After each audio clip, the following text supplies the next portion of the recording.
people fool us, the people lie to us, the government betray us.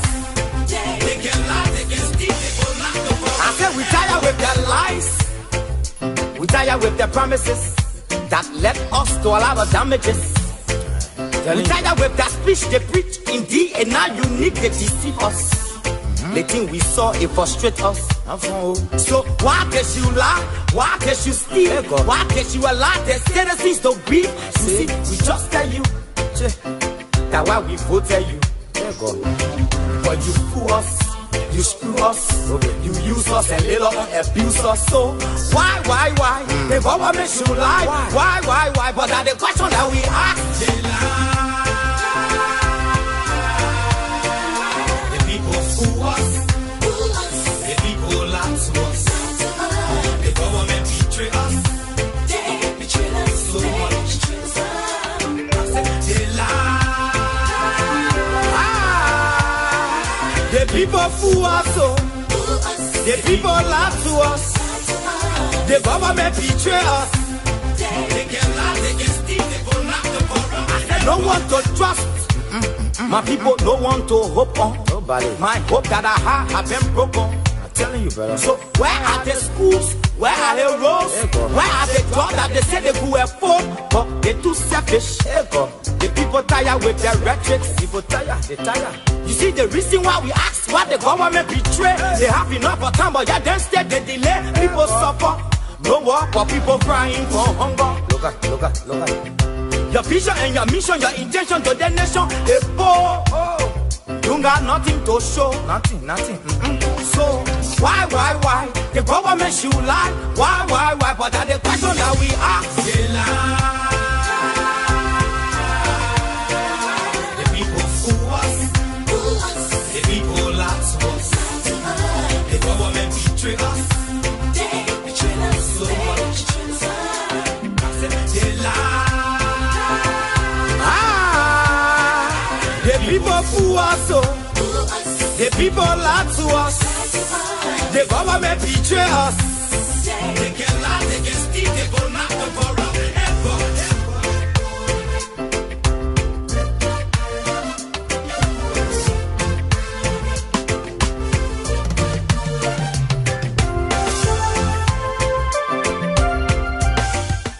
Some of you may be aspiring to positions of leadership in the political arena, but the question is, why do you want to lead? In Africa, the shortest route to ill-gotten wealth is political leadership. If you want to get wealth without working for it at all, join African politics. My people, where you at? Wake up from your slumber, stop sleeping. Wave your hands. Come on. I know you're sleeping now. You gotta wake up small, yeah? Okay, let's go. The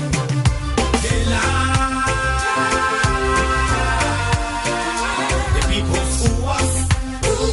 The people lie to us. The government betray us. They betray us so much. I said they lie. Let me welcome you this morning on Abraka Talk Show. Via Facebook this morning, we have Honorable Jacob Zuma Jala. He is our guest this morning via our phone line from the Republic of Liberia.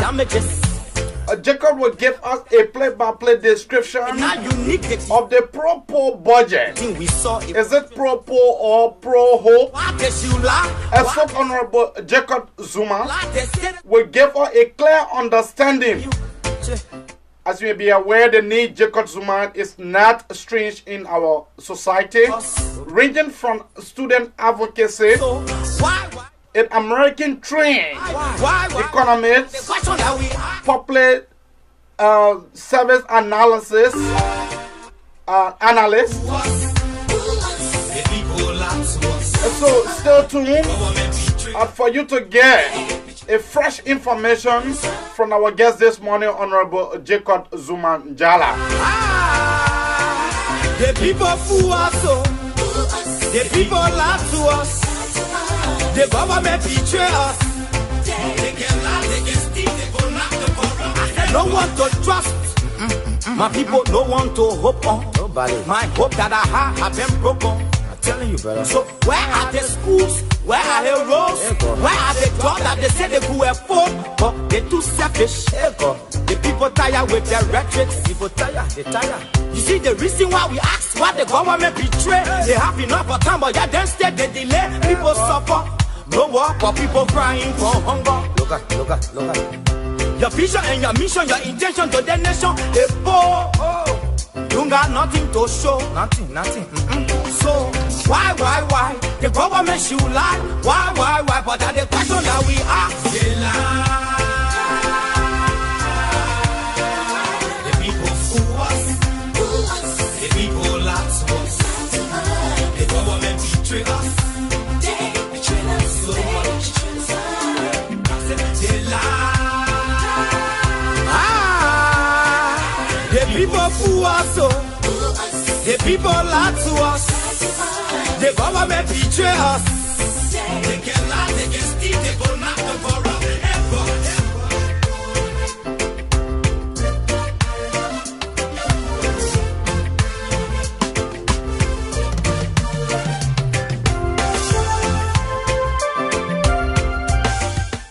Some of you may be aspiring to positions of leadership in the political arena. But the question is, why do you want... Invite your friend this morning for us to discuss In the Africa, proper budget. the We are waiting truth for our audience to come on. is political. Invite someone this morning If you for us to discuss the issue. without working for it, On our discussion this morning is the proper budget. join Is African it politics. pro-poor or pro-rich My people, where you at? or pro-growth? Number, stop sleeping. So Honorable Jacob Zuma Jala Wave your hands. will give us a clear understanding Come on. on the issue. I know you're sleeping now. Jacob is Californian trained, the Universities of Liberia trained, the Vanguard Student Unification Party trained. So SIPA is the group name. So we are honored to have one of the brilliant Liberians this morning, Jacob Zuma Jala. So, the people lie to us. The government betray us. They can lie, they can steal, they will knock the corrupt. I said we tired with their lies. We tired with their promises that led us to all our damages. We tired with that speech they preach indeed, and now you need to deceive us. The thing we saw, it frustrates us. So why can you lie? Why can you steal? Why can you allow the citizens to beat? You see, we just tell you that why we voted you. But you fool us, you screw us, you use us and later on abuse us. So why? The government should lie. Why? But that's the question that we ask. They lie. The people fool us. The people lie to us. The government betray us. They betray us so much. I said they lie. The people fool us. The people lie to us. The government betray us. They can lie, they can steal, they will knock the corrupt. I said no one to trust. My people, no one to hope on. Nobody. My hope that I have been broken. I'm telling you, brother. So where are the schools? Where are the roads? Where are the jobs that they say they could afford? But they're too selfish. The people tired with their rhetoric. People tired, they tired. You see the reason why we ask why the government betray. They have enough of time, but yet then instead they delay. People suffer. No work for people crying for hunger. Look at. Your vision and your mission, your intention to the nation, they poor. You got nothing to show. Nothing. So why? The government should lie. Why? But that's the question that we ask. I saw you were asked the question this morning, why the government should lie to the people. Do you think this government is in the interest of the Liberian people? Well, I am well seated. My name is Mzee Abraham K. Kamara. We have our guest, Honorable Jacob Zuma Jala from SIPA. And these guys Honorable Ali Nye, Honorable Bwaka Jaliba, and Honorable Jacob Zuma Jala. And so we will go to our phone lines and take our guests.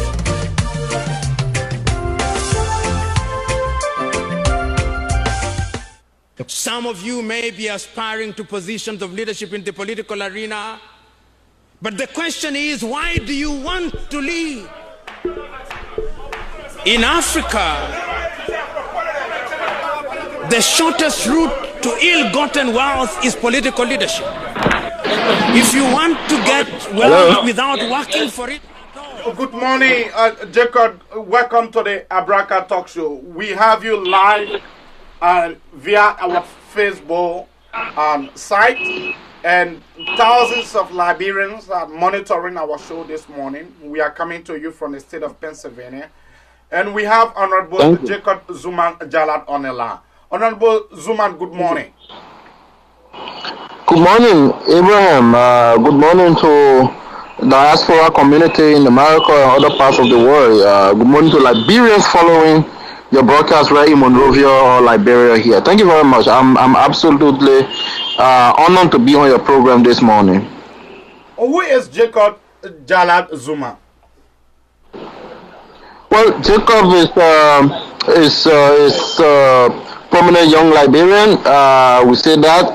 And I have also been my formative years was in the student movement. I've been a student leader in this country for several years. I've been a student leader at the University of Liberia, the Student Unification Party, and then work with the Liberian National Student Union, the Federation of Liberian Youth. So yeah, I've covered enormous grounds around the youth and student movement for years, and then subsequently moved into government as a technician at the Ministry of Youth and Sport doing projects and program implementation. And then I had time to go to California to do graduate education. And then I came back to the country, worked as assistant minister for under President Salih for about 11 months. So yeah, I've been around, as a young man and trying to contribute to public knowledge and public policy. What is SIPA? So SIPA is a new Liberian policy think tank. We are the Center for Policy Action and Research. So we're basically in the process of campaigning for effective policy and implementation, also campaigning for the usage of evidence and data to enhance an effective and productive policy environment. So we're also in the business of research. We're in the business of doing development studies and policy analysis across different sectors, as education, health, infrastructure, the economy, a wide range of public sector. We're also engaged in private sector initiatives, helping to build businesses, provide consultancy services to small business and SMEs and so forth. So we have a wide range of skill set. So depending on the sector area, we have part-time specialists. So we are a policy think tank engaging, helping to advance development thinking in the country. Quickly to the issues of the budget. You have the platform to do your presentation, and then the audience will call and be able to ask you critical questions. And so you have the platform, and all is now yours. Yeah, sure. Hopefully I can do that in a very brief period. The first thing is we started to run an analysis of the draft budget 2018-2019. This is President Ambassador President Weah first budget instrument. So we all know what the budget is. Of course, the budget is not money. The budget is a projection, is a development, is a planned document. And the government has two major sides. We all know, expenditure revenue component of the budget. And so, the Ambassador submitted his first budget, which is a 2018-2019 draft budget, which incorporates, proposed appropriation for different sectors.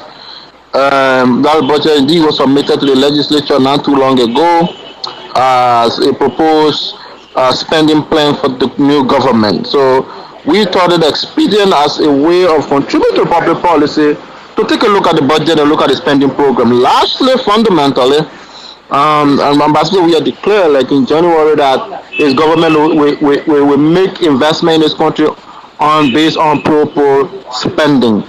So you announced a pro development strategy that indeed government investment will be made largely and targeted towards, dragging poor people from the traps of poverty. You know very much that this is a deeply poor country. It's one of the the fourth poorest country in the world. Infant mortality is still considerably high. We still have unemployment rise. Over 70% of all those in some form of employment in this country are vulnerably employed. Youth unemployment is very high. So yeah, we have a massive socio-economic crisis. So the president said, look, we'll use our finances, we'll use our budget tool in the framework of the budget to invest in sectors that will tackle poverty. So we sought to vet and analyze the budget program in line with that professed public policy direction. So we realized in the course of analysis, and we committed an inordinate amount of time in the budget analysis. We focus on the different sectors, 7 key sectors under the budget, and we review 6 budget documents, each of them around 500 pages, so that's over 3,000 pages. We ruffle around in 2 weeks to figure out the direction of travel as far as investment spending under the budget. So we realized a number of things, just to highlight a few of them here. One of our key findings, we realized that one, compensation for employees was on the rise. And previous budget trends, 5 years, we averaged 5 years of budget expenditure under presidential leave. And we realized that compensation to employees in the public sector was in a meteoric rise. It's on the up. So if you were to do the relative now, so we averaged the figure over 5 years under presidential, we realized that compensation under that period was around $220 million.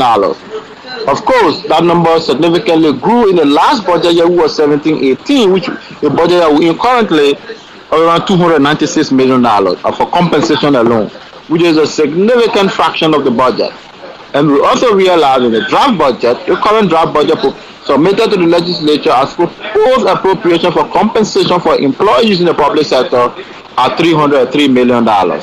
So you see that from 296, so you talk about 4, you talk about around $7 million increase in the compensation level in the public sector.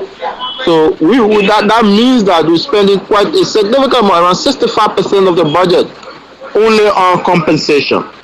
So we say that is unproductive investment because paying money to employees in the public and expanding the public sector, blocking the public payroll will lead to inefficiency. It will not lead to public sector expansion. It will not lead to creativity and productivity in the public sector. We'll see productivity going down and down and down because you have individuals moving to the payroll who are politically selected. Members of the CDC media, we've seen listings coming from the chairman of the CDC all on the internet employing partisans, in their institution. So we see that as a hype of unproductivity, it will not lead to growth in the public sector. And we simply empty our money and go into the toilet. We not invest enough in sector of the most potential to create employment, to create private sector expansion and growth. So we highlighted that as an appropriate venture. The next thing we realize is that if you look at the public sector investment plan, so with the exception of compensation and fees, with the exception of food allocation for goods and services, the government identified something called a public sector investment plan, which is $73 million under the budget. So the government said, look, apart from goods and services, apart from compensation, we have $73 million under this budget that we invest into capital expenditure. It will be capital investment, meaning investment with the most potential to create employment and provide services to our people. So all of that $73 million we identified, that $13 million of the $73 million was allocated for renovation of the executive mansion. Now, we identify a few things from the public policy, because we have public policy practitioners as part of the think tank. They identified that for a public policy to be relevant, to be doable, to be workable, it must qualify 2 preconditions. One, it must have intensity. That means there must be an intensity to implement that. It must also have an urgency. We realize, as a matter of fact, that in fact $13 million expenditure, I would not even call it investment, expenditure in the executive mansion is at all not a pro-poll investment. It is not even an investment. It will not create, it is not an economic multiplier. It will not advance the trajectory of the economy. It will not create long-term sustainable jobs for hundreds of thousands of people, if not millions.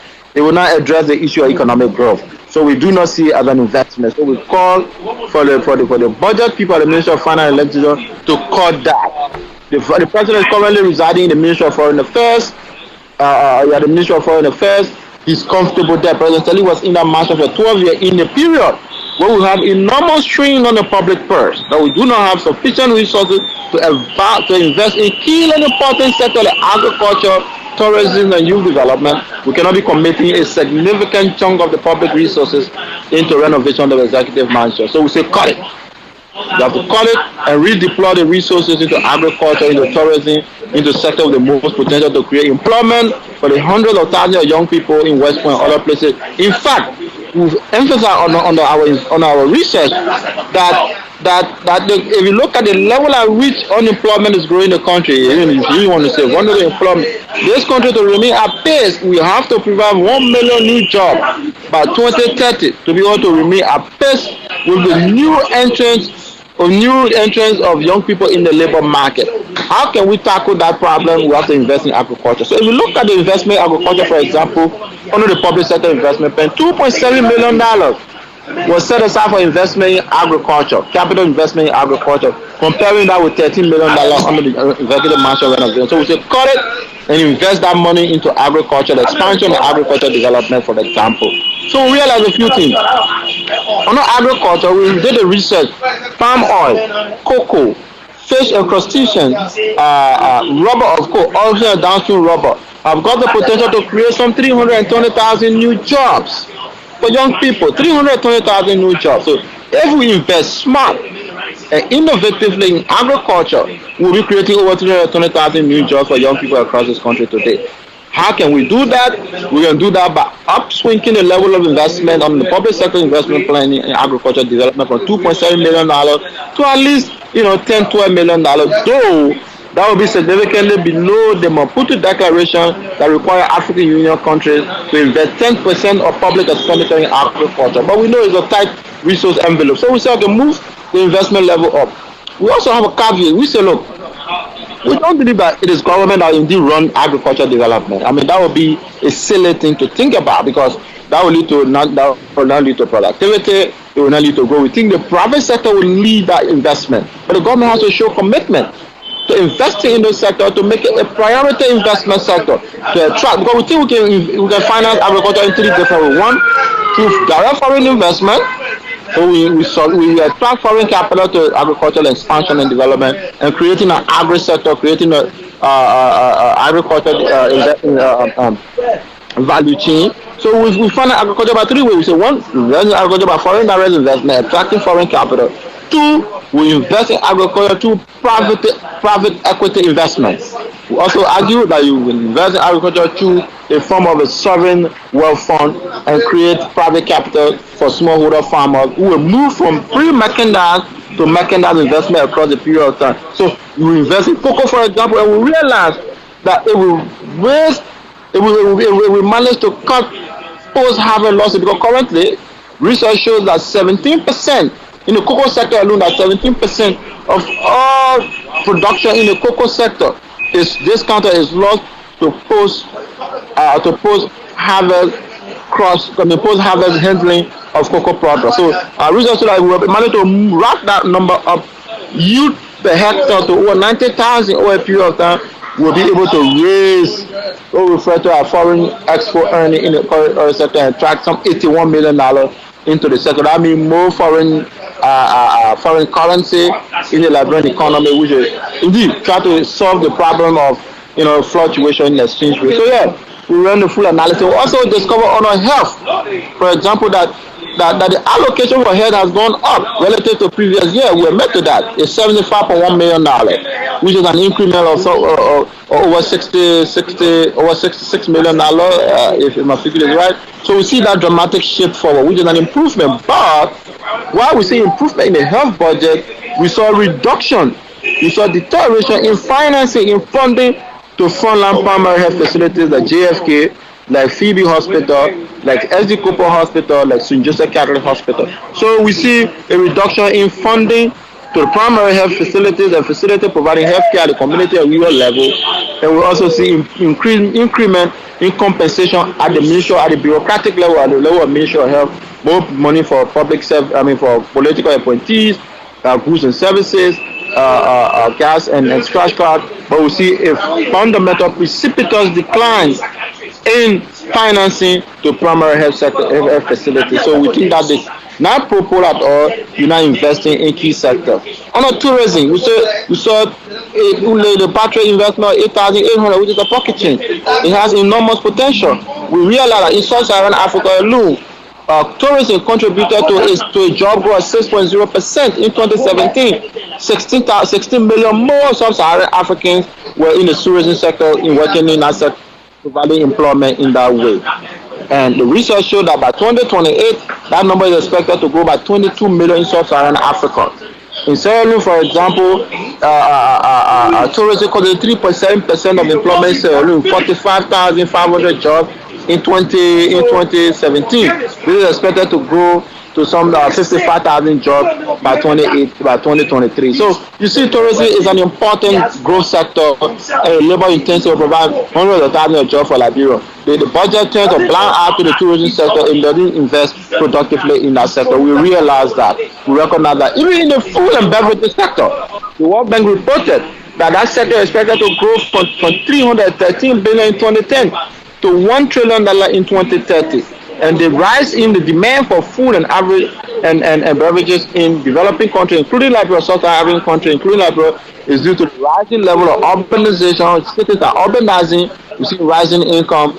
We see, increment in global prices of commodities. So we think Liberia can tap into that. In fact, if you look at urbanization, for example, over half of Liberians today live in urban cities. So you see the increasing demand for food, for beverages, for fruits and vegetables. So we need to tap into that. We cannot be investing $2.7 million in agriculture, $13 million in renovation of the executive mansion, $1 million for the office of the first lady, and we say we are serious about investing in agriculture. So we think the budget is not pro-poor. That must be said. We think the budget is fundamentally a part from the government professed agenda to marry pro-poor expenditure with the budget. So the budget needs a fundamental relook. They need to invest in secular tourism, healthcare,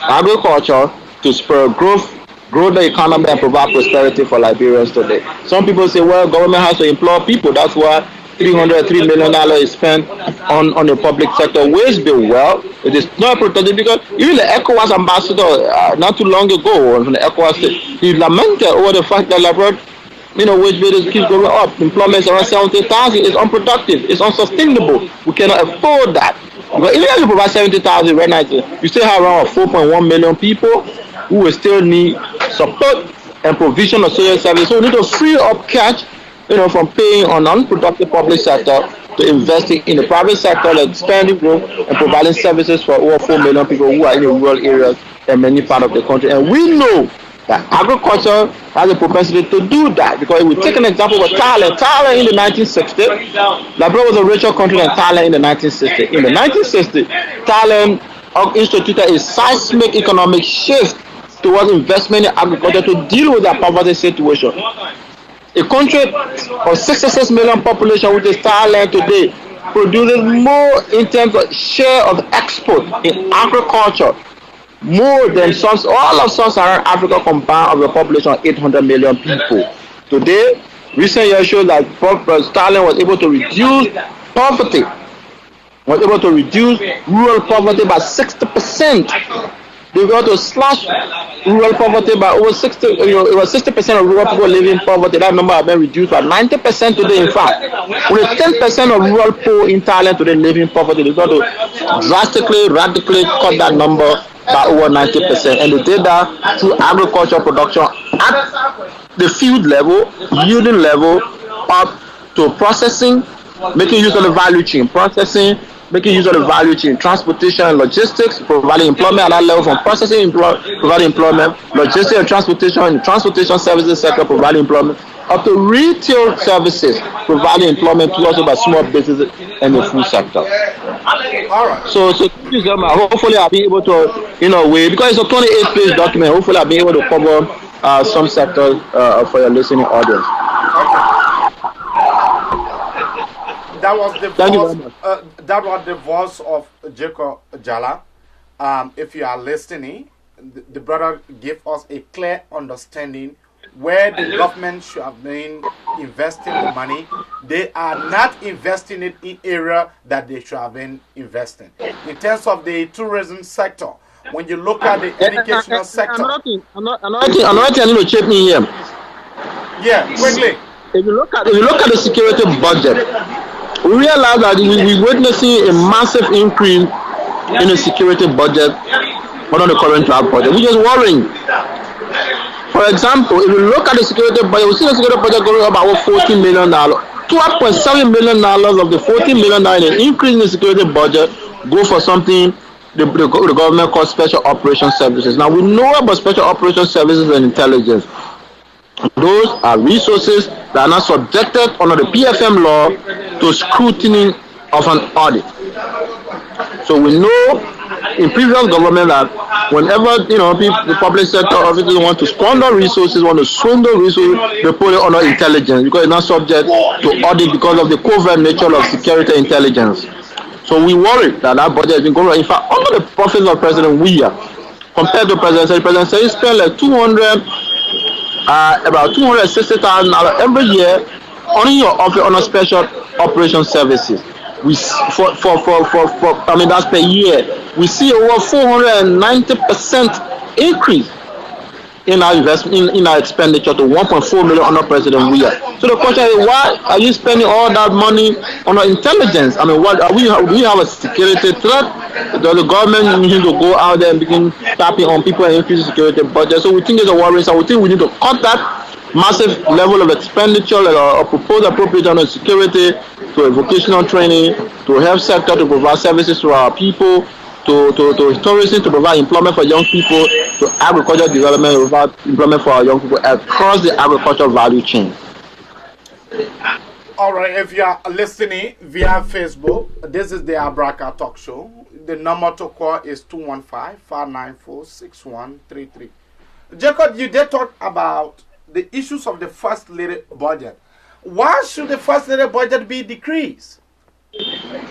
Well, so in the first place, the budget people included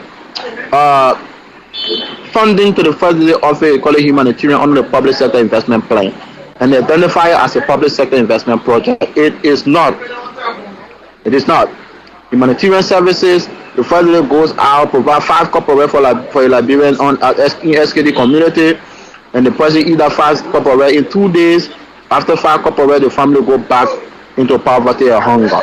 It is not a sustainable way to deal with poverty. It is non-public sector investment. They need to take it out.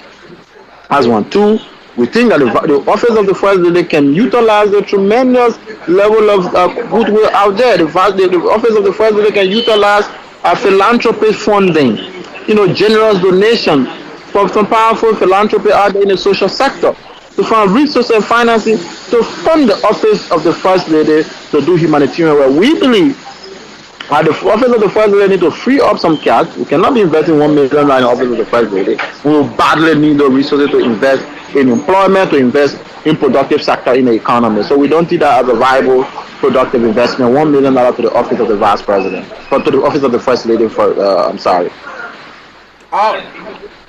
Keep your call coming on 215.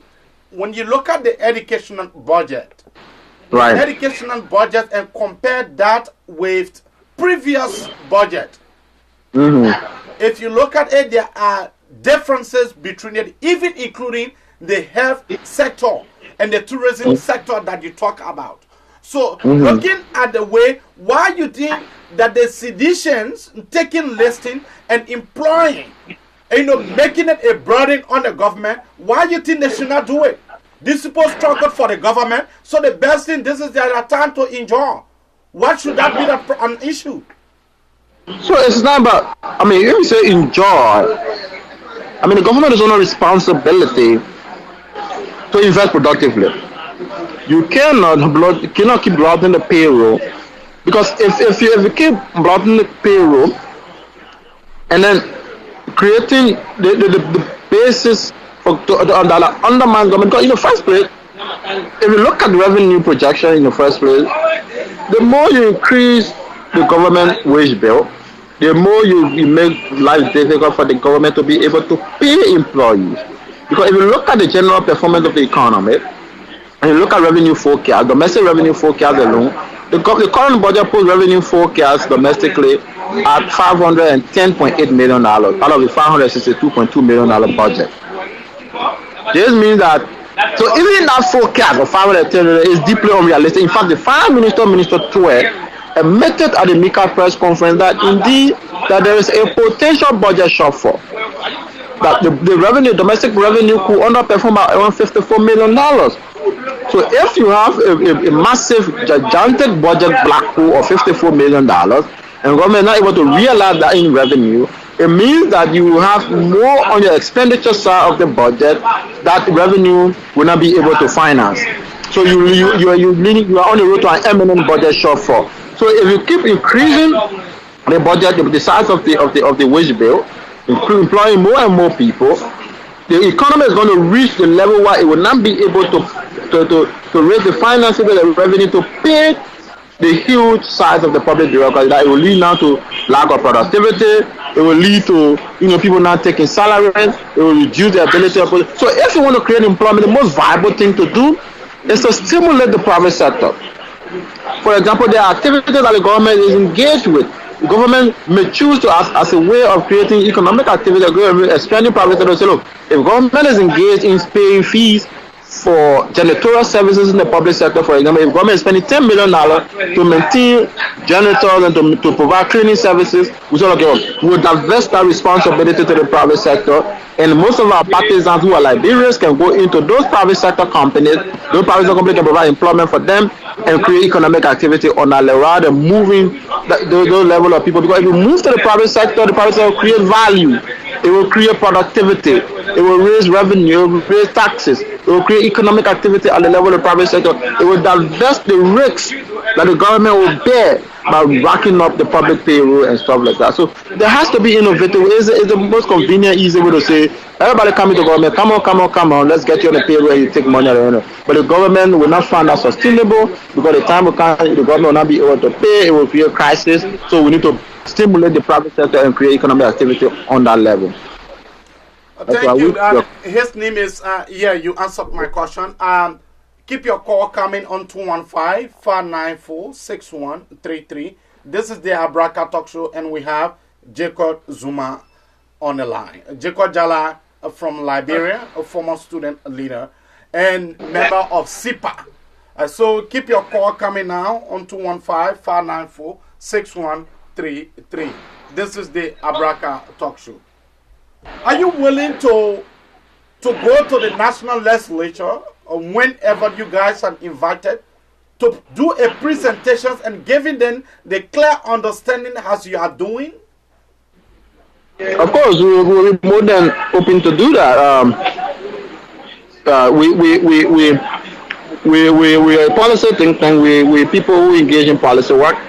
Once the legislature calls us and asks for a presentation and our contribution to the budget, but we'll be more than delighted to do so, because we think it contributes to an effective policy environment. It supports public policy.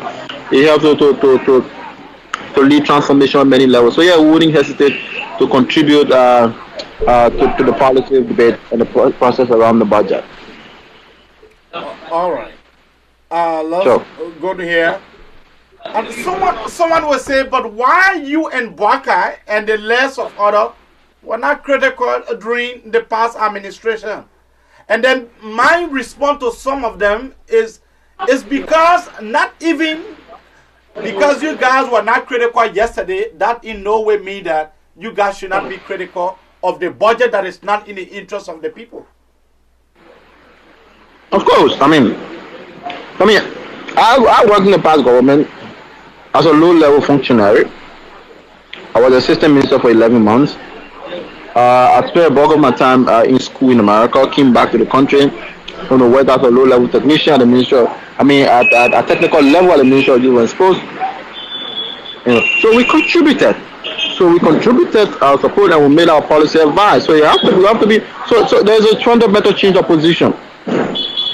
Whatever policy advice we could give from the technical perspective, we did, and it was incumbent upon the political leadership of the country headed by President Sali to listen to the policy recommendation we were making to make changes on the ground. That doesn't mean that we can't do the same thing under this present government. We love this country. We live in this country. Some of us stay in America. We went to school in America, got graduate education. We thought to come back to Liberia to contribute to the advancement of the society. So nothing stops me but Mr. Jaliba from contributing policy advice. Forget about us. Look at the quality of the work we did. We did a 20-page technical paper. We lay out neatly, clearly the investment area. We recommended a revised version of the public sector investment plan. We told you invest in key sectors that will be multiplied effect in the economy, that will create growth, that will create economic activity, and those sectors are tourism and agriculture.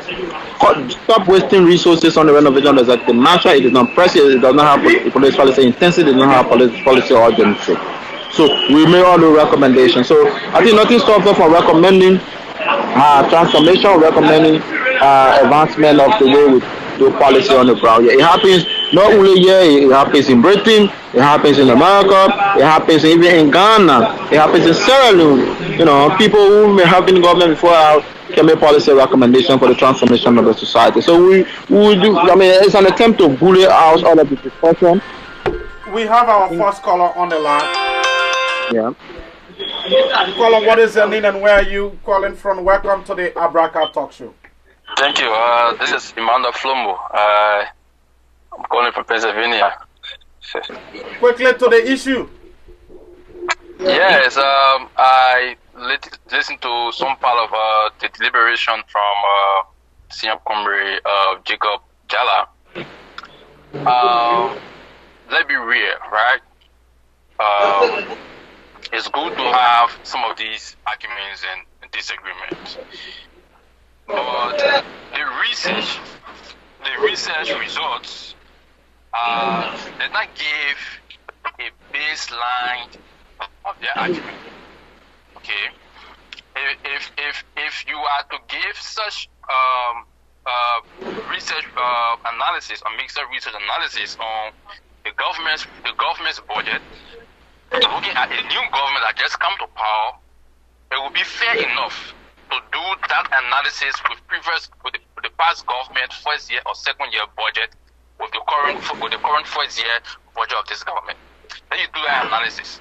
And so I also hear him talking about government does not have the resources or government is not able or does not have the capacity to do investment into agriculture. It should be done with private sectors. Some brother also work in the past government, right? These were some ideas that we have put forth to be able to create more jobs, to create more investment in the agriculture sector. But it is real and it is true that the government is able or has the opportunity to do most investment as an institution, as a government. They can work with private institutions, they make sure that they have the agriculture sector being developed.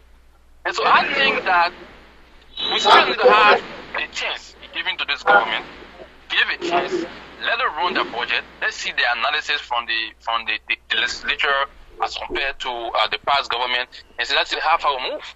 Instead of but Emmanuel, before we go to on the current budget, before we go to Jacob, but why is it we're seeing the lapses now?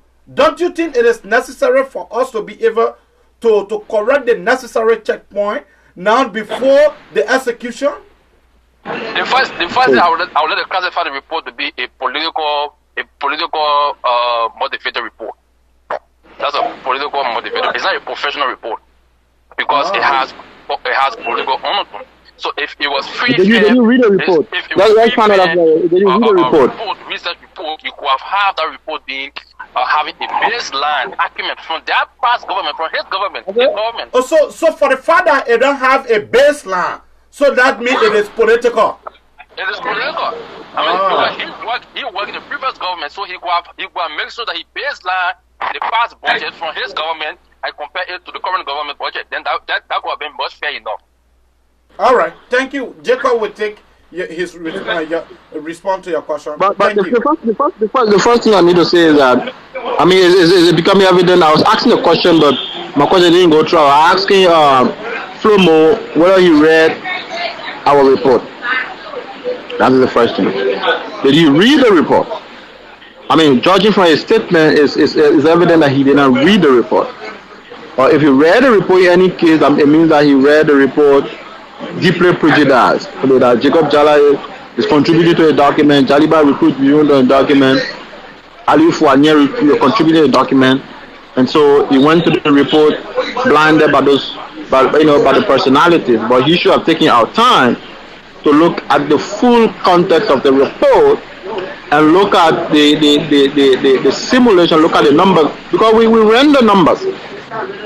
So the first essence of, you need to first know that the essence of the Universal Political Report is not a research document. It was a critique and analysis of the draft budget. That's the first. The next thing is, the idea was to vet the proper nature of the budget, whether indeed this budget actually invest in a proper way, invest in services for poor people, invest in employment, invest in expansion of the private sector, invest in a sector with the most potential to create jobs, sustainable jobs, long-term sustainable jobs for hundreds of thousands of people. Our unemployment number is appalling. We need to fix that. So we were vetting the budget across that level. And the budget fell below the parapet when it comes to understanding what are the proposed investment and stuff like that. So he needs to read the report. In the first place, we ran the numbers from 2012, 2013, up to 2017, up to 2016, 2017. 2017, 2018, we found the numbers there not ideally favorable for analysis because of two reasons. One, that the budget was being implemented by two political administration presidents. Salif, the two-quarter president, we are 2 quarters. Two, because of the increasingly distortionary effect of the elections.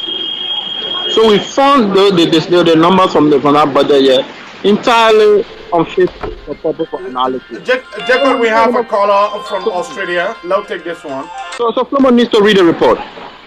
Caller, what is your name and where are you calling from? We have Jacob Jala on the line. And he is our guest this morning. Quickly to the issue. Braka, this is Sam. I like the way your guest explained the budget. You know, I was listening to one of the talk shows from Liberia. What is your caller name again? You know, this is about time we start to ask ourselves as individuals if we really deserve to serve the country.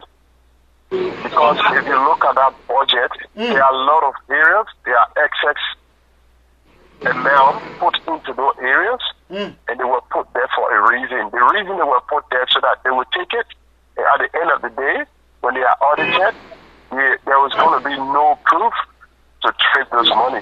Now, like the previous caller said, someone said from Liberia, I listened to one of the show, he said the money that we have spent behind that executive mansion for renovation, if we were building new one by now, it would have been built.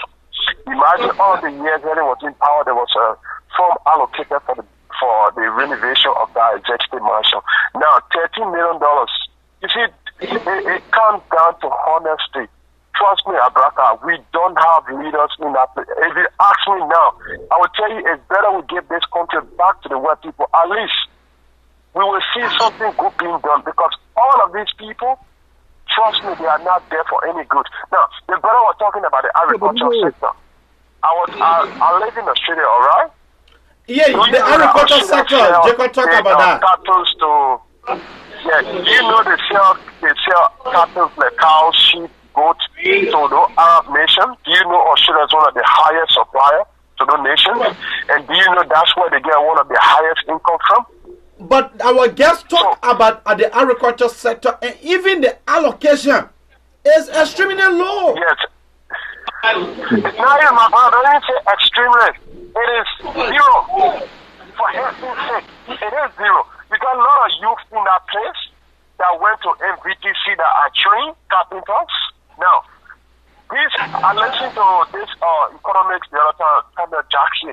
He was talking about how we can make use of our law that we got in the country now, because logging is not going out at the moment that much. Now, he was talking about something that we ourselves could invent in the place that we're producing our own chairs, our own beds, and start the importation of those things. Now, what the government could do was, those people that graduate that got lessons and certificates, take those people for training, get their equipment, get them to start working. So that means you are in line with Jacob, right? 100%. This budget, my brother, it is not in the interest of the Liberian people. Oh. Let's be realistic here. The sedition, I tell you, this is the tactic, all right? The tactic actually is playing that I'm seeing from distance now. They want to use the first 2 years, maybe 3 years to satisfy themselves, get everything they need, and then the second, let's say the 4th, 5th, 6th years, and then they will start to pay attention to the country, and they will use that for campaign for the next term. Oh, that's why when I hear people saying it's too early for us to hold the government their feet, it is too early. When is it going to be too late? When the country reaches to a point that people can no longer afford to eat? Yeah, when we get into serious deficit, another budget shortfall we are expecting. But the 90th present the budget, the finance minister was saying that there is a possibility there will be a budget shortfall. There are a lot of businesses that are going down in Liberia, a lot of businesses. All of these budgets, the government, where is the revenue going to come from? A lot of people are not shipping to Liberia anymore because of the tariff. No, the only thing, they just don't feel Lebanese and stuff. So this is what's going to happen now. If they keep on allowing all of the other businesses going out of the country, what's going to happen is price is going to increase on the people, and it's going to reach to a point that if 5 people used to buy bag of rice, at the end of the day, you'll find maybe 5 people, 3 or 4 people buying. Now, how do you expect that businessman to generate money to be able to pay tax? Thank you. Indirectly, the government is definitely not going to go down the drain. This lady from the Commerce Ministry, I got a friend of mine that worked there. She got sacked for the same purpose. The government gave $1 million to help local businesses, and the Commerce Minister wanted to supersede that money. The lady wanted to open a special account with the RBD or LBDR bank or something, that the bank was going to monitor this money, make sure that the appropriate people get this money. All right, thank you. We'll go quickly to Honorable Jacob for your parting comment. Sure, thank you very much. Thanks for the opportunity. I'm happy to share via your network my thoughts about the budget. The budget is a very important, vitally important policy document. It clearly lays out our spending program and our investment decision, and I hope our contribution, the government will find it meaningful and useful, for further, because the budget is still out for debate. It's still in the draft form. There can still be changes made here and there. The government needs to rearrange our investment program, and make sure that you can invest in sectors that are the most potential to create employment and jobs for the hundreds of thousands of young people today without employment. Thank you very much. It was an honor to be on your show. Thank you very much. Why do you want to bye-bye. In Africa, the shortest route would read our comment is political leadership. So keep your comment to give your view on the issue. Working for it. That have been on a discussion this morning. Join Africa. So here quickly we'll go to our Facebook page for us to read our comments. Start sleeping. Wave your hands, wave your hands, wave your hands, wave your hands. Come on. I know you're sleeping now. You gotta wake up small, yeah? Okay, this one from Salia Sony. Liberians are hypocritic on themselves. Did Jacob Zuma see all these good things when they were in power? He is referring to Ellen Johnson Sirleaf administration. Jacob is hypocrite. Alex Sepo. the government betray us. They can We tired with their lies. We tired with their promises that led us to a lot of damages. And then we have Frank D. Logan. The Allen government gave Liberian low budget, but instead corrupted your country's money. So, Mr. Analyst, please hold your peace and wait and see how the committed is this government. Why? But that's the question that we ask. The people sue us. The people lie to us. And then we have this one here from Ambassador Momo Taylor. The country that have developed successfully have shifted resources from agriculture to manufacturing. The brown and green revolution's benefits.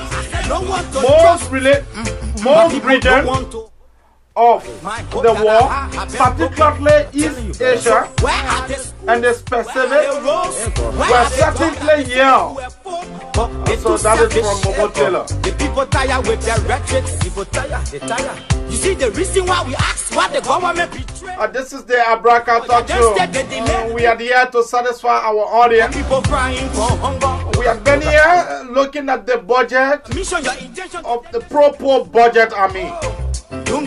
And so other people say it's pro-crook. Other people also say it is not also timely for you to reduce the agricultural budget and increase security. And we need to really look at some of these things.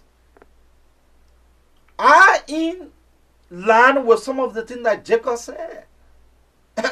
In a country where you see security budget being increased because special operation, people don't account for these things. Let's take this call. Quickly, what is your name and where are you calling from? Thank you very much.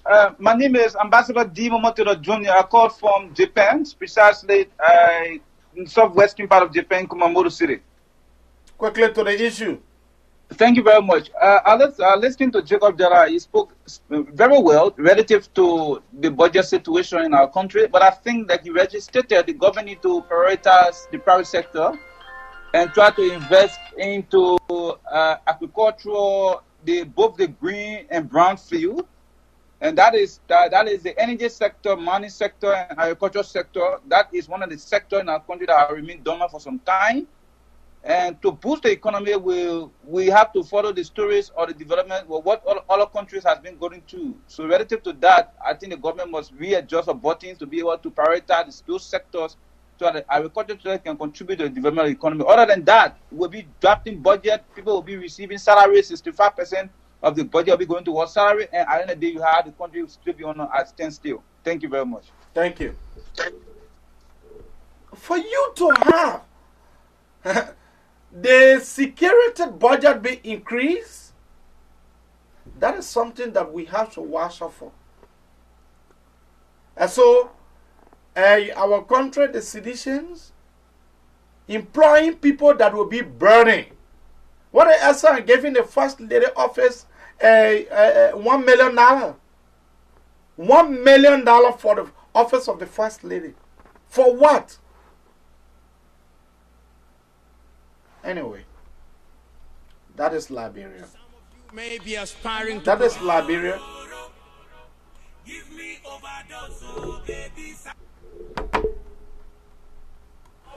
In Africa, the shortest route to ill-gotten wealth is political leadership. If you want to get wealth without working for it at all, let's take our last caller. Join African politics. Let's take our last caller here. Caller, what is your name and where are you calling from? Welcome to the Abraka Talk Show. Thank you. I'm calling from Connecticut. Shelton is my name. Quickly to the issue. Yeah, my brother, I don't know what the opposition, I don't know what the people really want from this government.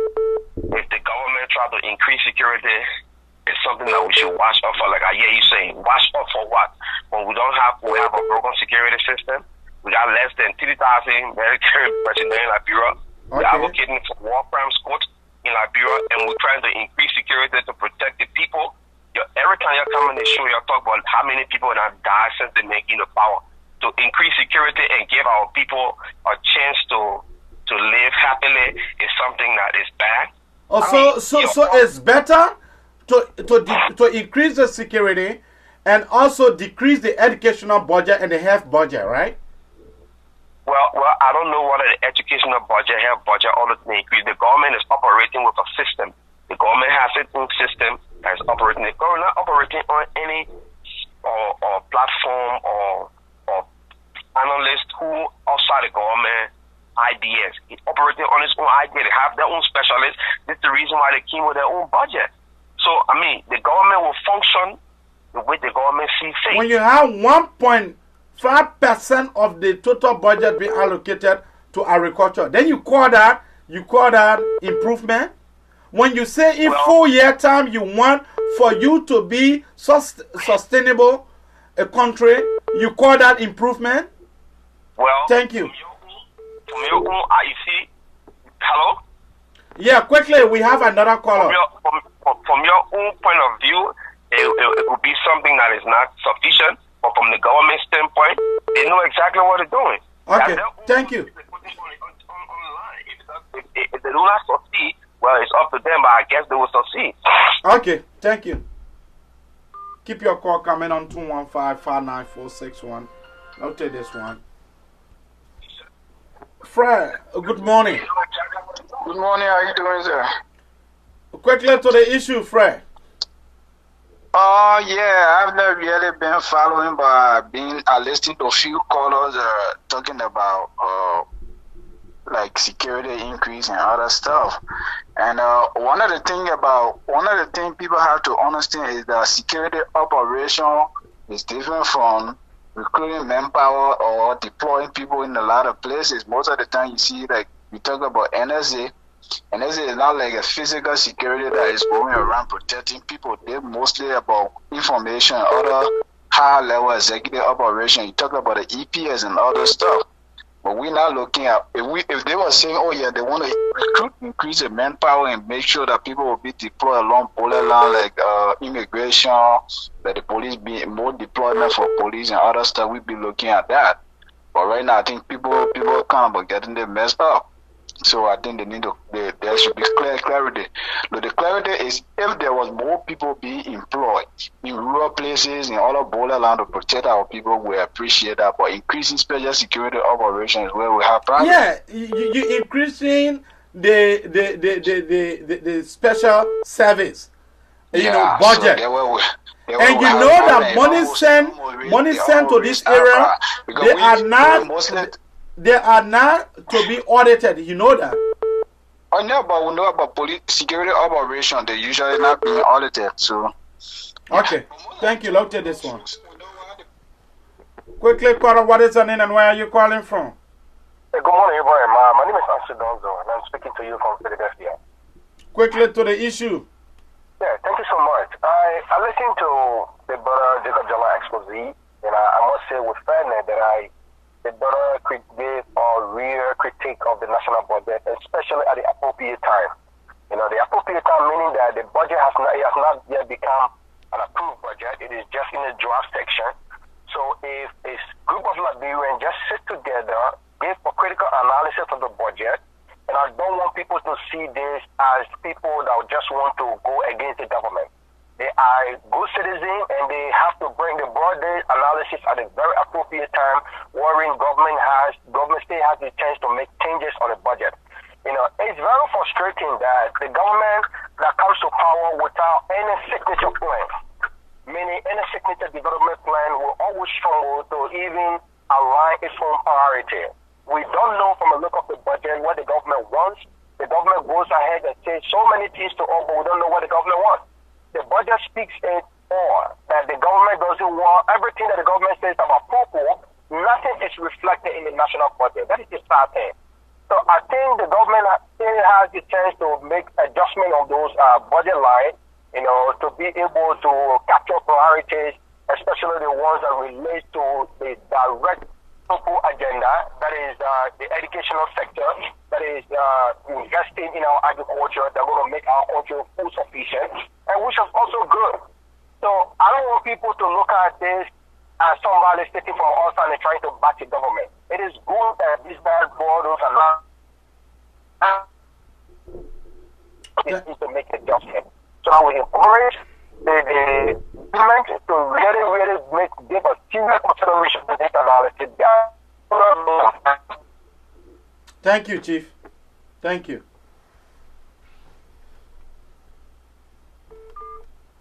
Some of you may be aspiring to positions of leadership in the political arena, but the question is, why do you want? Look to this one. Caller, what is your name and where are you calling from quickly? Oh, this is Christopher Tobasi. I'm calling from Fargo, North Dakota. Good morning and thank you for the time. Good morning, Chief. What I want to say here is I'm extremely disappointed in the former representative. For him to leave office and now he noticed that we need this and you need that and you need all these things. How come we didn't see them in the last 12 years? In the last 12 years, he should have done more. How come he didn't know that our power and mind in the hinterland or in those villages over there needed good roads? How come he did not see that? How come he didn't see all the budget he's talking about? So he had the opportunity to do more for the people in Liberia, but he if Jacob and the rest of Aliu Yin did not see that yesterday, so that means they can also, so if they were blind yesterday, so they should remain blind? No, when they are opening, they must know that government takes, the government got priority, and we must put our priority first. So your priority is to employ more sedition for them to be liability on the government, then increasing the health and that of the agricultural sector and the educational sector, right? No, but the fact that the president was the first president in history to employ a lot of young people is a good thing for Liberia. But that doesn't mean that it is a help. Yeah, but AB, this is my point with the people we hire in government, right? We the Liberian people, we got power. We the voters, we the ordinary people, the masses, we the one got power. And we sat here and allow the senators to go over there to make laws that will increase their pay rate to $15,000 for one senator and $10,000 for one representative. It is outrageous. And Liberian people are not mad because of that. And they are sitting down there, the president go and lobby and bring money and say, look, there's $536 million, let's put all in a row. Road connectivity. You know where our brother then did? They say they're carrying it in the horse down there so they can steal small money from inside so their mind power them when I get road. You think that makes sense? The same road our parents then will use to come to hospital. The same road they will use to come visit us in Morovia. We don't want to pave it. We don't want it to get good life. To get better treatment. This is wrong. But you took $1 million. One more chance that we should give. You gave $1 million to the First Lady office. The money said they get to the First Lady office is small because I've seen her working a lot. The woman is doing extremely well. They get our First Lady office don't take more money. So they don't have technocrats for them to be able to design. They don't have technocrats in her office that able to design a program where they can get donor funding. All around the world, First Lady carry on humanitarian work. And in those humanitarian work are sponsored by foreign donors. So they don't have technocrats to seek foreign donation to run the office of the First Lady. But it must be part and parcel of the budget wherein she was giving $500,000 just for 4 months. Now they have doubled it to $1 million. You call that proper budget? Maybe today in the history of Liberia, you even said they're not experienced First Lady. Even the Sally left government never had a first man or how they call it. So now we got First Lady. This is a learning process. We are not saying that this government will be perfect. We're saying that there will be some missteps, but we're going to get it right. We're going to work together. But for the former lawmaker to come here and be very critical on this government instead of the last 12 years or the past government, this is absurd, and this is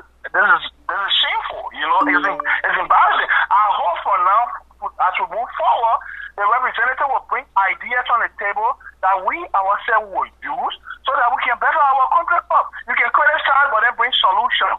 But don't just criticize and continue to criticize. You're not helping the situation. And you're not helping the people of Liberia. Look, but they put them criticizing and giving solution. Jacob was just on the line. Jacob gave recommendation. SIPA, the group that Jacob from, they gave him recommendation. Look, the amount that you put into security, send some of it to agriculture.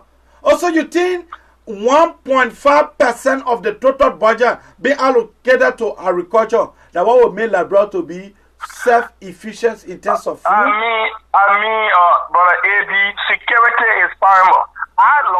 But security is paramount when you deploying and training men and sending them in a various country. Look, you have Margibi and you have other country only having 10 police officers.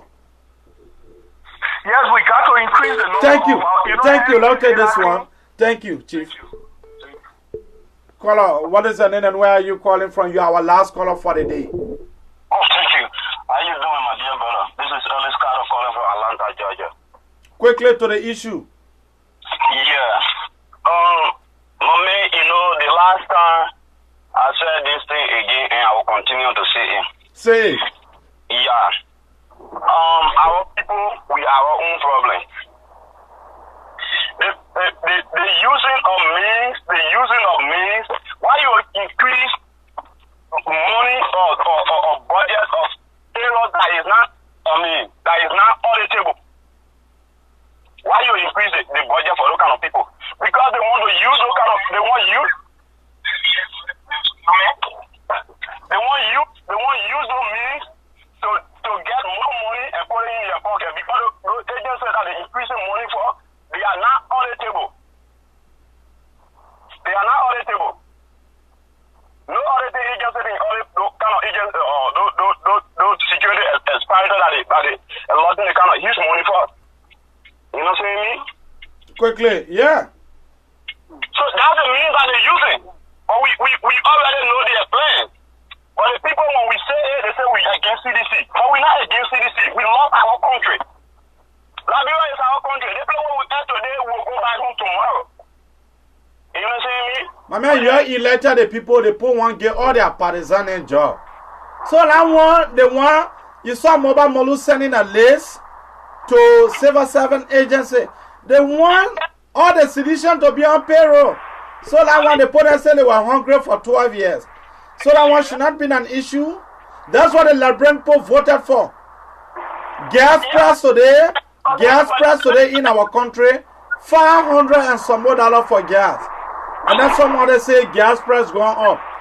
Becker rents price are also increased. But that's the government that Liberian people said they wanted. Exactly. So, I mean, that's the situation. Abraham, that's the situation with our country. The people using means, they're using officers that is not auditable to put enough money in that kind of budget, and then later on go back to the agency and get their own from that. That's the means that they're using. All right, thank you, Chief. Caller, what is the name and where are you calling from? The management have just said that we have 20 more meetings have been added to the program, so we will take some more calls. Yeah, good morning, Mr. Kamara. Can you please reduce the volume of your receiver, please? Yeah, I'll reduce it. Okay, quickly to the issue. Hello? Yeah, good morning, Mr. Kamara. Good morning, Chief. Quickly. Yeah, Mr. Kamara, I've been following your conversation for a long time. But either way, the CDC government don't take time in the next 6 months, the government will come to source still because they're doing lots of things. They're giving the international community reason not to credit them. Because look at the budget, $13 million going to the executive mansion. Why giving $13 million to the executive mansion? The executive mansion is a priority right now when the people in the country doesn't have food to eat. So people are just looking for ways to put in people using their slogan, this is our time. They just came to loot the country because they don't come to help the country. Look at the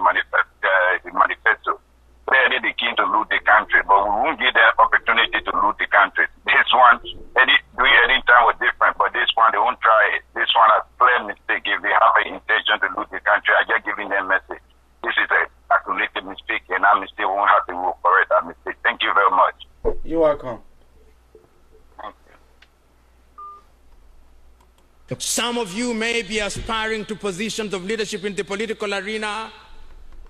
Back of us, you know, we are the cause of our own problem in Liberia. Every time, I wonder sometimes we know what Liberians really want. It's sometimes worrying me. We claim that we make mistakes in time past. And so we will continue to make mistakes. Are there not technical and well-sophisticated Liberians that can actually help to craft this government agenda? There are Liberians that are willing to help this government to improve a lot of sectors. But you see, George Madden, we are, and the less of others that are driving the president agenda, I think these guys, they are in error.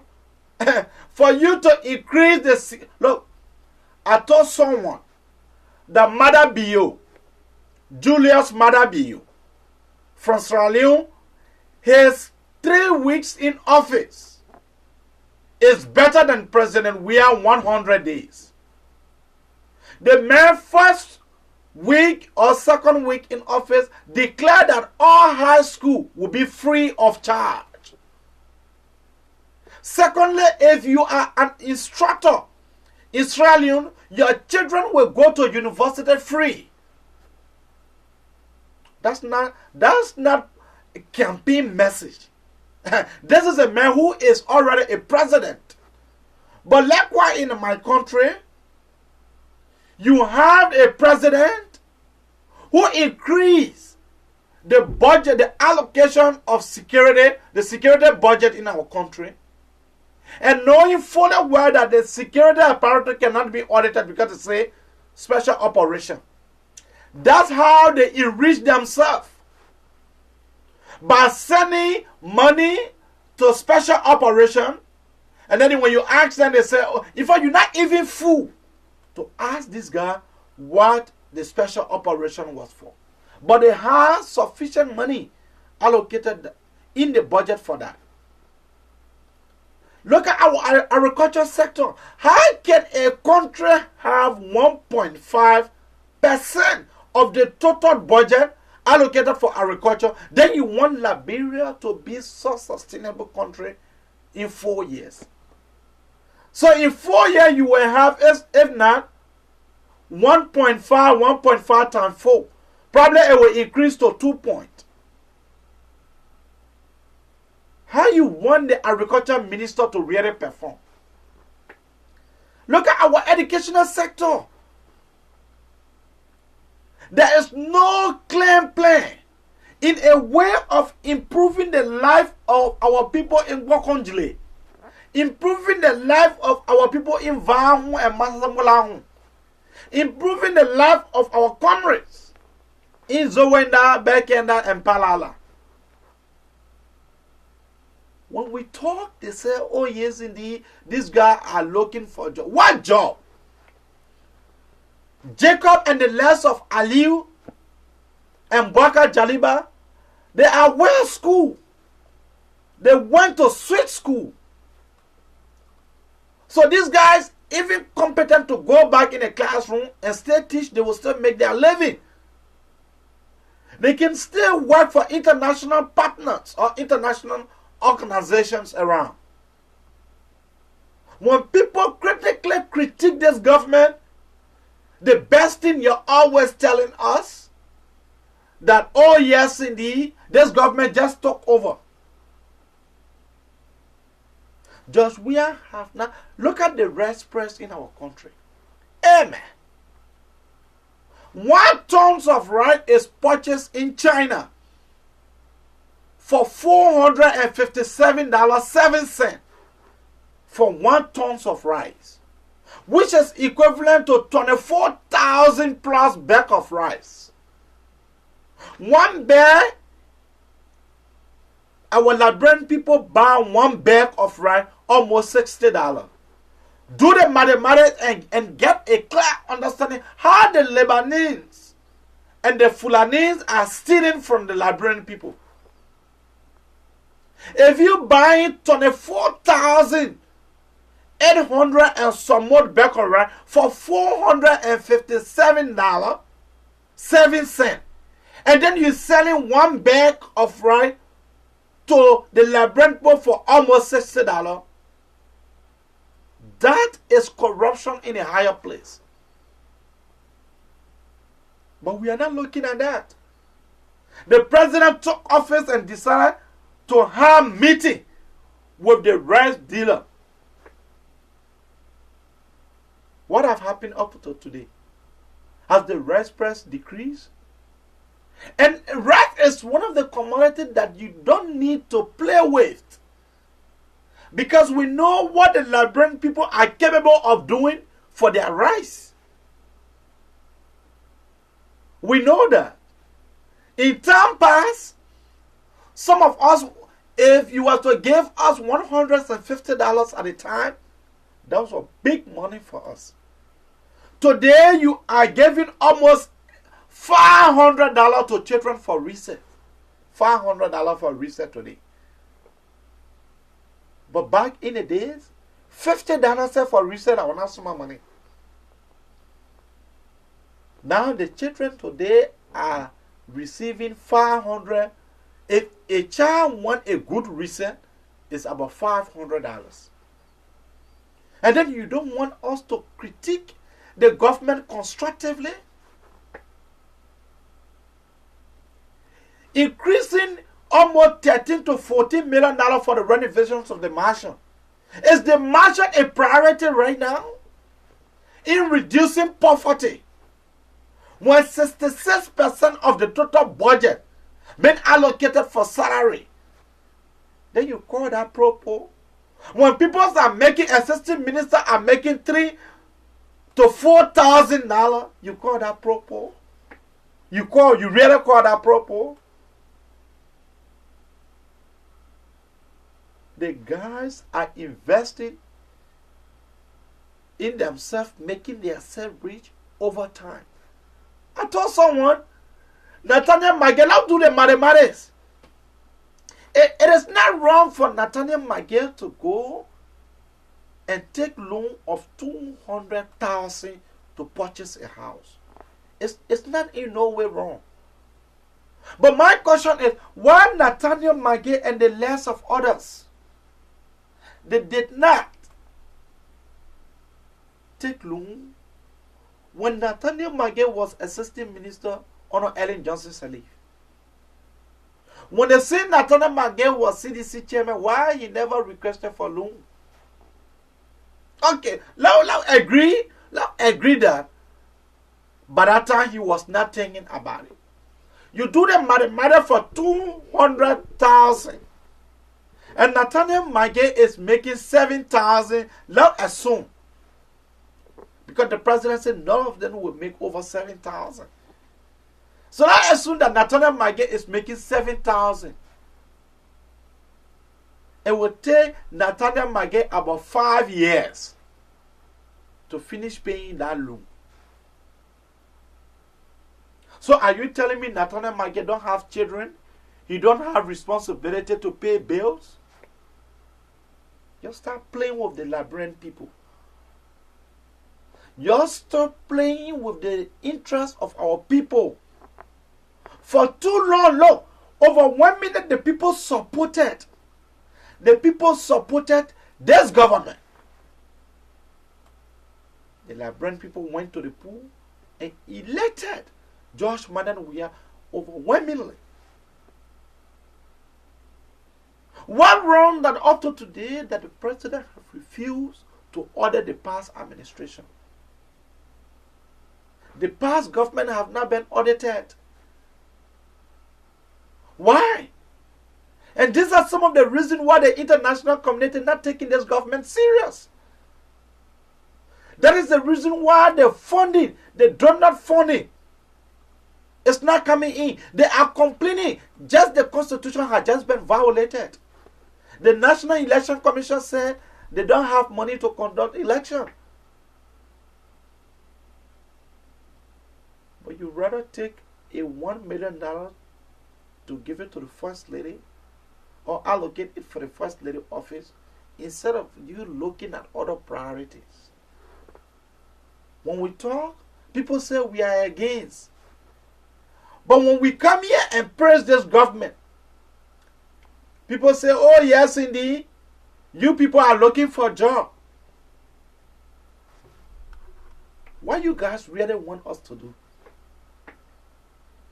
We gave our cardinal opinion on issues. The president have not declared his asset as we speak. No government official has actually declared their asset. In less than 100 days since the president took office, the president went and break down his home. That's the purpose. The president going, is that the way of sending message to our people? Going, drinking and eating in Kobosha, is that the way to send a clear signal that you are in the interest of the people? We told the government it was wrong to bring 6,000 Nigerians. The government thought it wise to not do that. Employing people into government offices that become liability, that have absolutely no experience. They come with huge burden on the government. Now 65% or 66% of the total budget is allocated for salary. And then we'll talk. You'll say, oh, you guys are looking for a job. We should give this government a chance. Also, you want for us to wait until last minute to time? You really want us to wait so that the fabric of our society can be eaten up before we start talking? Without working for it at all. Join African politics. My people, where you at? Where you at? Wake up from your slumber, stop sleeping. Wave your hands, wave your hands, wave your hands, wave your hands. Come on, come on, come on. I know you're sleeping now. You gotta wake up some more, yeah? Okay, let's go. The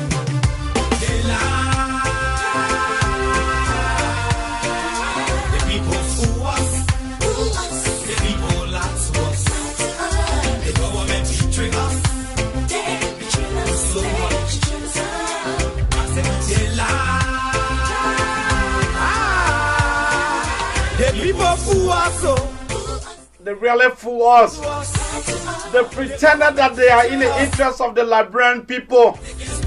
But the citizen-led government, they are not. The budget is a clear manifestation that this government is actually no different from their predecessors. Indeed, and now you need to deceive us. The thing we saw it was. And so we'll talk about it, but because some of us, we don't care. We are not looking for jobs. Or some of us are not waiting for our relative or for our family member to be employed by this government. And so we will speak the truth. Use us and little abuse us. Reason because we are in the interest of the people. Why? And so the cry of the people is paramount to us. The people who us, the people lie to us, the government betray us, they betray us so much. I said they lie. The president just jumping from one place to another. The president jumping from one direction to another. This government has refused. This government has actually refused to tell us what are their priorities. Even the budget cannot explain it clearly. But for some of us, we are getting to understand that this government intention is to get the few guys that have been hungry for 12 years to have them rich. If you increase the salary of assistant minister under Ellen Johnson Sirleaf government, assistant ministers were almost like making 1,000. Under George Manuel administration, they are making closer to 4,000. That is the proposal that Liberian people long been waiting for. Today, gasoline, the rate. You see, when Liberty Party took National Election Commission to court during the election, during the campaign period, people said that the reason why the U.S. price and price on the markets are increasing is because Liberty Party have hold the country not hostage. But what have happened today? Liberty Party is no longer in court. Look at the U.S. rate. 140, 142. People are buying gasoline $500 and some more dollars. While we are paying almost $60 for a bag of rice. Not even Uncle Ben. But a Chinese rice. A starchy rice. A rice that will cause harm to our people. That will cause most of us in our country to get diabetes. That's the kind of rice. A substandard rice. That's why it's growing in our country. But yet they are buying the substandard rice on the international market for $457.07 for 1 ton of rice from China, which is equivalent to 24,800 and some more bag of rice for 400 and some more. And then you're selling it to our people for almost $60. What happened if you were to go on my page? What happened to the rice that the Chinese gave to the Liberian government? What happened to it? The government has refused to give account of the rice. Go on my Facebook page, you will see it. The Chinese newspaper make it clear. 50 loaded 40-feet container was sent to the Liberian government. What is that right today? Where is it? Have the government given a clear account of the rice that was given by the Chinese? Oh no. They distributed it nicodemously. They distributed those rice nicodemously. Even the price did not give account of it. But some of us went into the Chinese newspaper and we brought it and published it on our page. They thought that none of us was going to see it. And then the Liberian people will sit down and feel complacent with it. George Mananwia is causing more problem to himself. To have murderers, people who committed crime against our Liberian people, to have them surrounded by you. You have President Killer and other individuals that are well affiliated or that was affiliating with your predecessors. Then you don't want us to discuss that. You don't want us to talk about it. When we criticize, we give you facts. You say we are biased. When we praise the government, you say, oh, this guy not looking for joy in that small thing. Let somebody answer me why up to now George Mananwia has refused to audit or predecessor.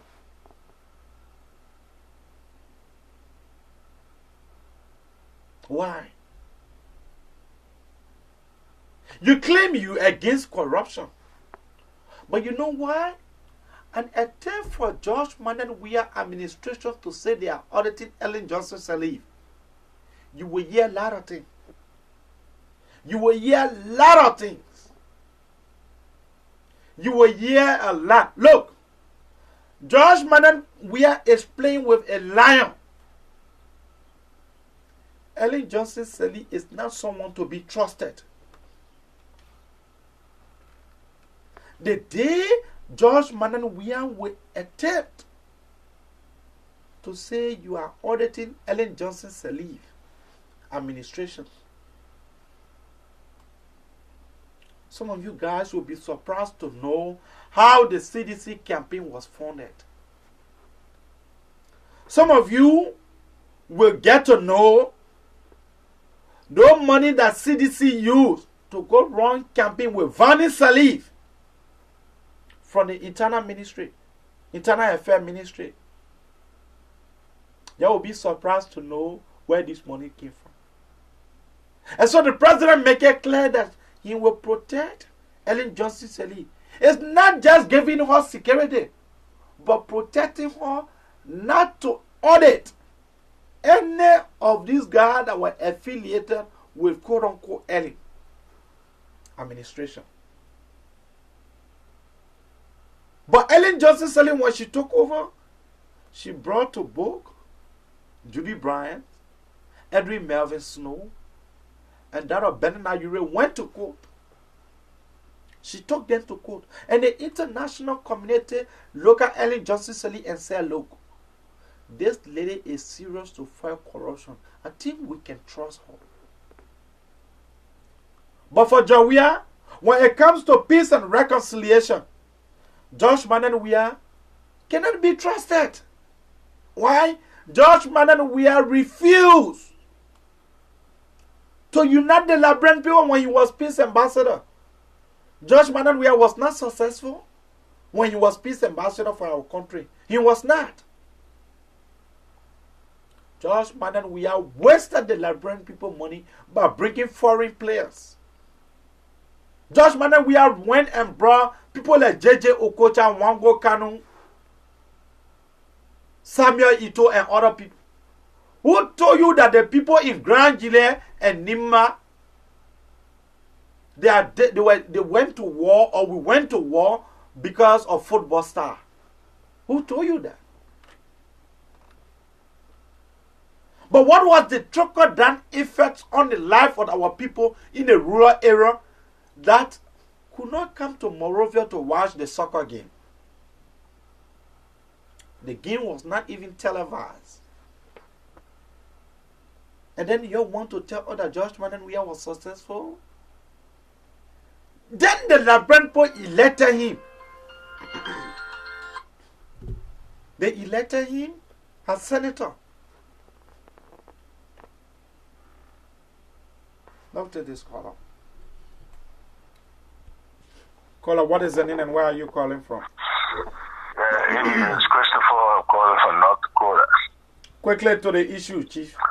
Yeah, those that are behind the idea of Walker Court, those that are supporting the idea of war. Look, let me make one thing clear to you, AB. This government and this president will not take his country brothers to jail. We all in favor of Walker Court. But this is not the time for that particular court. We are advocating for court of corruption. We want court of corruption in the country. But other people are there pushing these young guys for Walker Court. Look, this president and the people of Liberia are up for reconciliation. And we will not go arrest our country. There is no reconciliation that can come without justice. Look, the last 12 years there was no justice. The last 12 years, I didn't see all these guys advocating for Walker Court. Because the chief of staff at the time was part and parcel of the conflict. Yes, but Brother Eddie, you and myself will not sit down here.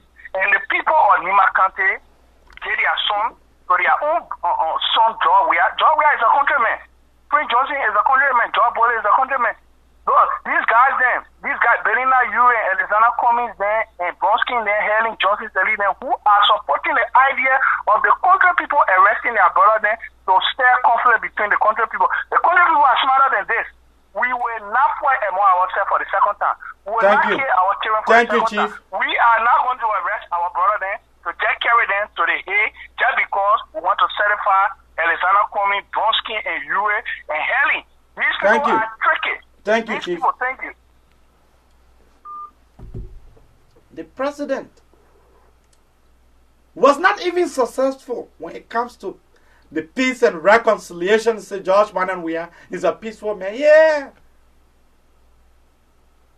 The brother failed to unite the people when he was appointed as peace ambassador to the country.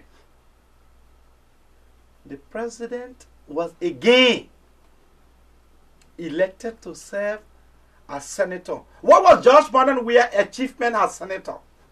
What was his achievement? I want for someone to tell me what was Josh Martin Weah's achievement when he was senator. A senator from Masorado.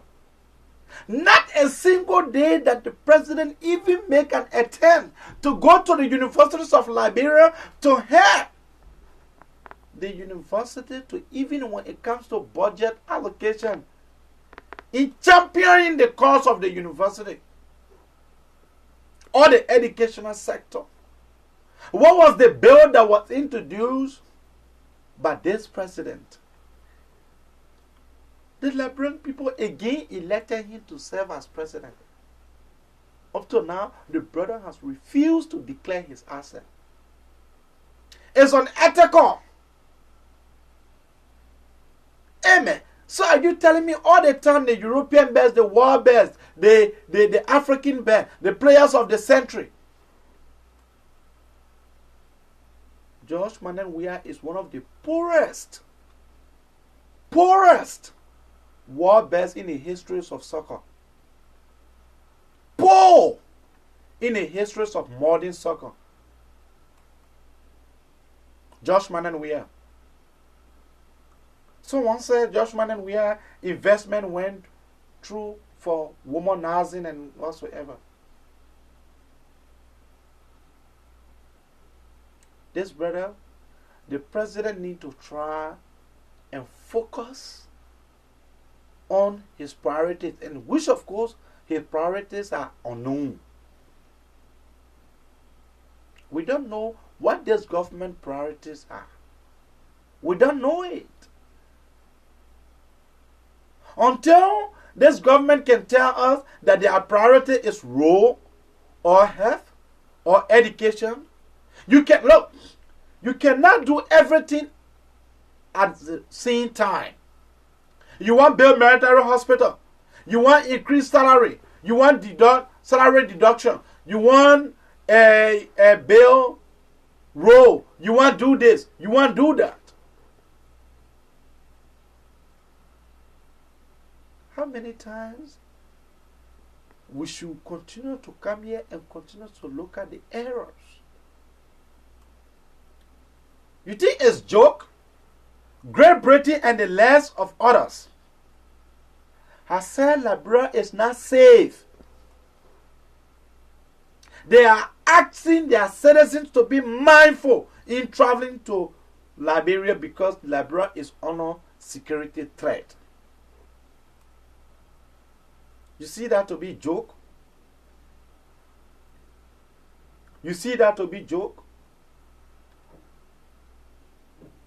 When we talk, you say we're looking, you won't be criticizing. You give this government chance. Also, we should wait for them to siphon the country resources and enrich themselves for them to be satisfied before.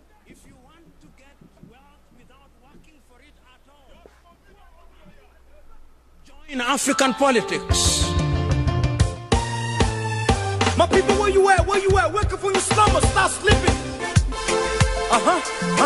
Wave your hands, wave your hands. That's how we go home this morning on the Abraka Talk Show. Come on. I know you're sleeping now. I am your lead host, Mzee Abraham K. Kamara. Trust me, if this morning presentation was not better, I will make it better for you tomorrow morning. Chief Imandrat Bomosi have gone to some OBS. And so tomorrow I will be well seated. We'll be discussing issues of national concern. We'll be looking at other sectors. The government betray us. What can this government do to improve the life of our Liberian people? We tired with their lies. We say sorry to those who feel that we have hurt them. That led us to allow them. But we continue to be critical because we believe that the life of our people should be improved. Us. And so if you are part and parcel of this government, so don't see us as an enemy. The government was elected by the Liberian people. And so the voice of the people is the voice of God. You screw us, you use us and later on abuse us. So why? If you feel heard this morning in any way, I mean, I say sorry, yeah. From the state of Pennsylvania, the city of brotherly love and sisterly affection, I am Unze Abraham K. Kamara. And the next time you will see this face will be tomorrow morning, 7:20. If possible, we will have another guest. But if we don't, we'll bring you fascinating topic that our audience will indeed call and give their opinion on the issue. So where are the schools? We are not journalists. Just a mere talk show host. They're too selfish. Bye-bye for now. The rhetoric, people tire. You see the reason why we ask why the government betray. They have enough of time, but yeah, then stay, they delay. People suffer. No work for people.